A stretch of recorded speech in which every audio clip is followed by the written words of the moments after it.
بسم اللہ الرحمن الرحیم۔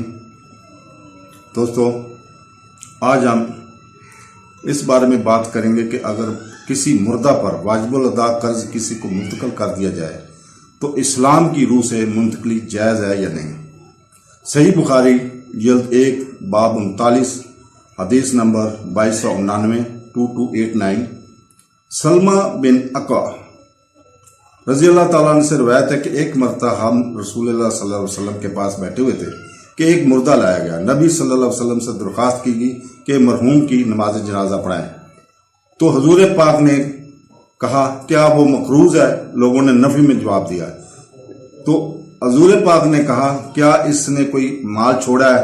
انہوں نے کہا نہیں۔ تو آپ نے نماز جنازہ پڑھائی۔ ایک اور مردہ لایا گیا تو لوگوں نے کہا یہ رسول اللہ صلی اللہ علیہ وسلم نماز جنازہ پڑھائیں، اس کی نماز جنازہ پڑھائیں۔ آپ صلی اللہ علیہ وسلم نے فرمایا کیا وہ قرض دار ہے؟ کہنے لگے ہاں۔ اس نے کہا کیا اس نے کوئی مال چھوڑا ہے؟ کہنے لگے 3 دینار۔ چنانچہ اس نے نماز پڑھائی۔ پھر ایک تیسرا مردہ لایا گیا تو لوگوں نے کہا کہ اس کی نماز جنازہ پڑھا دیں۔ حضور پاک صلی اللہ علیہ وسلم نے کہا کیا اس نے کوئی مال چھوڑا ہے؟ انہوں نے کہا نہیں۔ اس نے پوچھا کیا اس پر قرض ہے؟ انہوں نے کہا ہاں، اسے 3 دینار ادا کرنے ہوں گے۔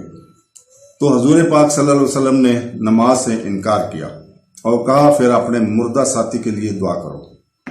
ابو قتادہ رضی اللہ تعالیٰ نے کہا یا رسول اللہ، اس کی نماز جنازہ پڑھو، میں اس کا قرض ادا کروں گا۔ چنانچہ حضور پاک صلی اللہ علیہ وسلم نے اس کی نماز پڑھائی۔